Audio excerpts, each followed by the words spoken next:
In this lesson, Eva and I are going to be demonstrating how you can find targets and land touches on a lefty. In this situation, we're going to be looking at three general areas in which we can place touches, and we're going to explain why and how we can do it. So first, we're going to explore the targets that we're going to attempt touches on. First one is going to be right up here on the forward-facing shoulder. So this would be the left shoulder against the lefty. This is the closest target. Second target that we would be exploiting is the inside line, and 4. This is the most risky line to attack because it's particularly far. And the last line that we would be focusing on is landing touches on the back, which is quite advantageous but not incredibly easy to access. So those are the three that we're going to be trying to place touches on. So first we're going to look at how we can place these touches, and then we're going to dive into why we would exploit these particular areas. So first one we're going to look at is the closest target, so it's right here on the shoulder. And this target is tricky to hit direct in anything like a lunge or an extension, because the target is quite small. So if I extend, I could miss it or I'll hit the arm. Not a great option for me. But if I'm doing something more akin to a flick, I can land those touches a lot more effectively, and the risk is a lot smaller. Also means getting parried might not be a significant issue for me. So when we were placing a touch here, in this lesson we're going to be looking at placing a touch as a flick, not as a direct line of any kind. So that's right here. Now, placing touches on the inside line. 4. This is not going to be a lunge. This is what a lefty really wants you to do, is lunge at them. So if I lunge at Eva, what she's going to do is she's going to just make a simple parry 4. So if I lunge at that deep inside line, easily defended. It's far away, and there's nothing left for me to try and hit, and my target's very close, so when she makes her riposte, she just lands it right here, and she doesn't even have to move forward because of that distance that we've spoken about in previous lessons. So instead of making a lunge to the inside line, we are actually going to do another flick. In this case, though, what you're going to do is you're going to bend your blade. Your blade's going to bend around, so even if she tries to parry in 4, the blade bends around. It finds the touch. She would have to make a very deep parry 4 to stop this attack, but deep parries are very slow. So if she tries a deep parry, I'm still landing, and because it's so deep, the time she needs to land that riposte will likely have been blocked out by my hip anyways. So that's the kind of touch we're going to be working on in 4. Now lastly, for the back, placing a touch right over here, so to demonstrate this, we're actually going to switch places. If I want to attack the back, this again is going to be a combination of 2 options. 1, it can be a flick just like before, where it comes up and around. Or, because lefties like to twist and try and reduce their target area by shifting their target, if she twists her torso, you can actually do a direct lunge and land the touch there. So these are the 3 touches that we want to make. Now we're going to look at why, and then we're going to apply it.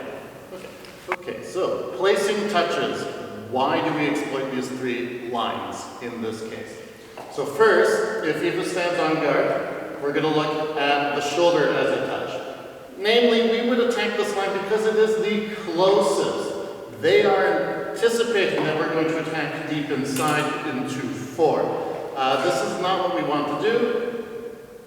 The shoulder is the best target. However, what we do have to understand is that this target, just like any other fencer, is protected by the placement of the blade. So when they are on guard, it's very difficult to get through. So I do risk the hazard of being parried. So if I extend, she just parries in 6. I'm not getting through. I try on the inside, parrying 4. I'm not getting through. So when we attack this area, it is just going to be the flip.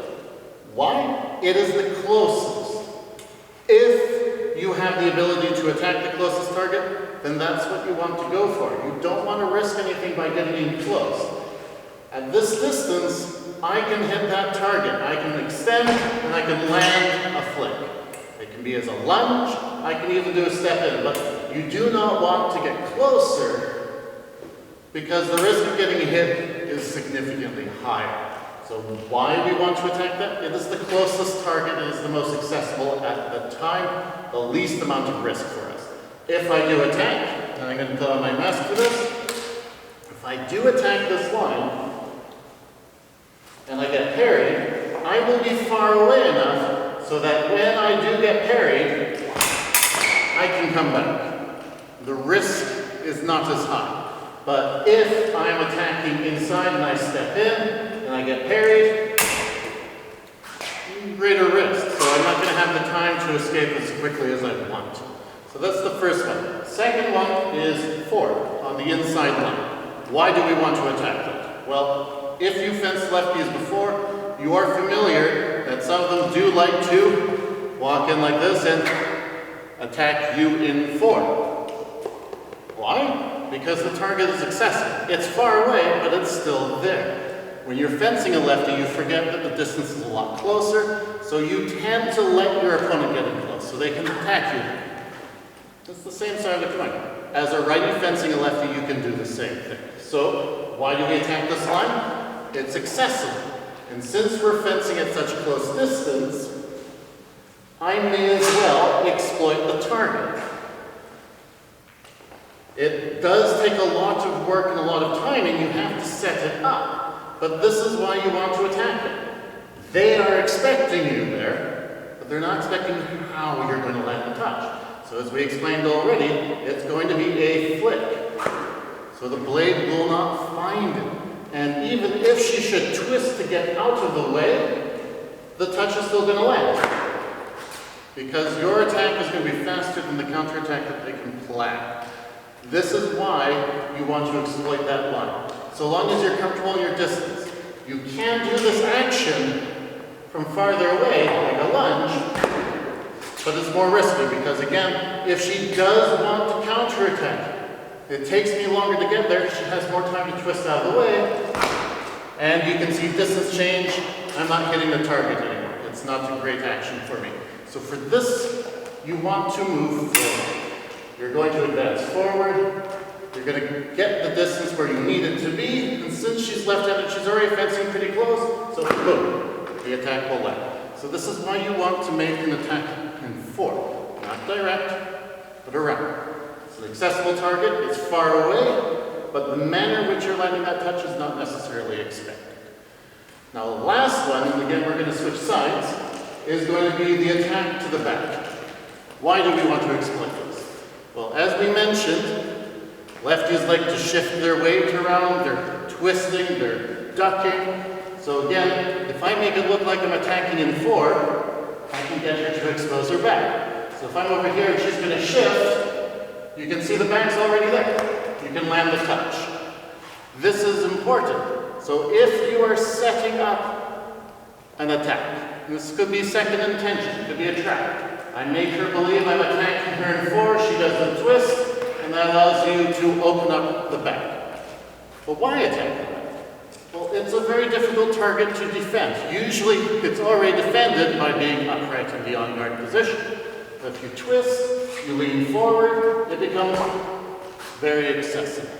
So attacking the back is a very sure way of landing a touch, provided you're reading the time, distance, and movement of your opponent properly.